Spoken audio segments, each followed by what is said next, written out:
Breaking news చూస్తున్నాం. కేంద్రం నుంచి టీడీపీకి ఆఫర్ అందింది.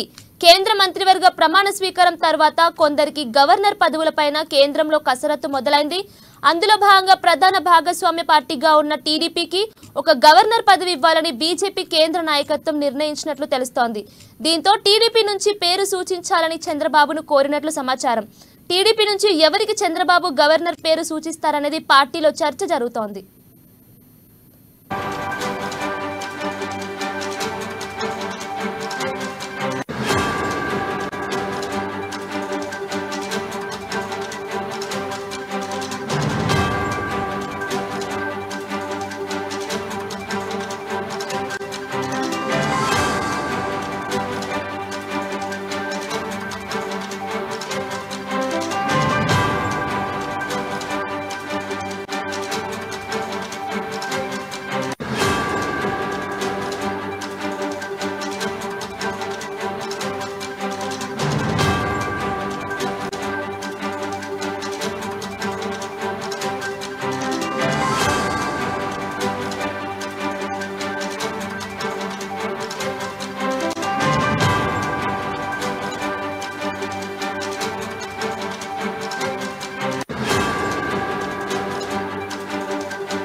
ఇక గవర్నర్ రేసులో సీనియర్ నేతలు అశోక్ గజపతిరాజు, యనమల ఉన్నట్లు సమాచారం.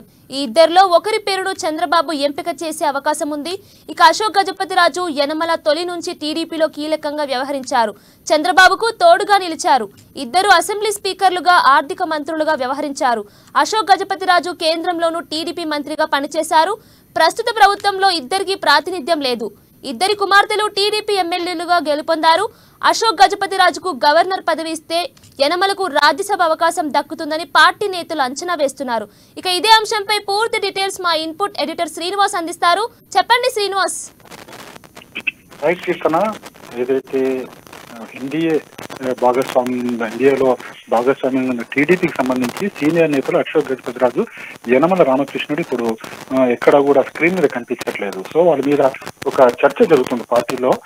ఏంటంటే వీళ్ళు గవర్నర్గా పంపిస్తారు, గవర్నర్లుగా ఎన్డీఏ బీజేపీతో అనుబంధం ఉన్న నేపథ్యంలో బీజేపీకి సంబంధించి ఏదో గవర్నర్ల నియామకం, ఎన్డీఏలో గవర్నర్ నియామకం ఎన్డీఏ చేతులు ఉంటుంది కాబట్టి గవర్నర్ల నియామకంలో అటు యనమల రామకృష్ణుడికి లేదా అశోక్ గజపతిరాజుకి ఇద్దరిలో ఎవరికి కూడా ప్రాధాన్యత కల్పించాలని చెప్పేసి బీజేపీని కోరినట్లు సమాచారం. అయితే దీని నుంచి ఇంకా క్లారిటీ రావాల్సి ఉంది.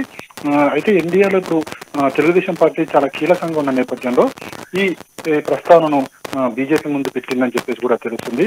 కేంద్ర పార్టీ దీని మీద ఆలోచన చేస్తున్న ఒక సమాచారం అయితే అవుతుంది. అయితే చూడాలి మరి ఏ విధంగా వీళ్ళిద్దరికి కూడా అకామిడేట్ చేస్తారన్నది. ఎందుకంటే యనమల రామకృష్ణుడికి సంబంధించి రాజ్యసభ సీటు వస్తుంది అని అదైతే తెలుస్తుంది. ఎందుకంటే యనమల రామకృష్ణుడు టీడీపీలో స్పీకర్ పదవి చేశారు, అదేవిధంగా ఆర్థిక శాఖ మంత్రిగా కూడా పనిచేశారు. అశోక్ గజపతిరాజు ఇటు ఆర్థిక శాఖ, రాష్ట్రంలో ఆర్థిక శాఖగా పనిచేశారు, అదేవిధంగా కేంద్రంలో కూడా పౌర విమానయాన శాఖ మంత్రిగా కూడా పనిచేయడం జరిగింది. అయితే వీరిద్దరి సేవలను కూడా వినియోగించుకోవాలని చెప్పేసి కూడా టీడీపీ భావిస్తుంది. వీరికి సముచిత స్థానం కల్పించాలంటే గవర్నర్ పదవి ఇవ్వాలి అనేది ఒక అదైతే వాళ్ళ బ్రైండ్ లో కొనసాగుతుంది.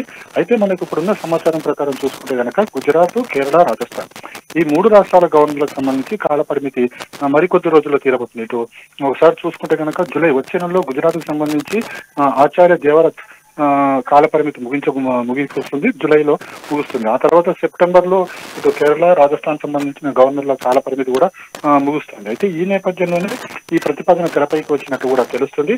ఈ ఇద్దరిలో ఎవరికొకరికి లేదా ఇద్దరికి కూడా గవర్నర్ పదవులు ఇచ్చే అవకాశం కూడా లేకపోలేదు. అయితే ఖచ్చితంగా మాత్రం ఇద్దరిలో ఒకరికి గవర్నర్ పదవి ఇస్తారని మాత్రం ఇక్కడ పార్టీలో చర్చ జరుగుతుంది.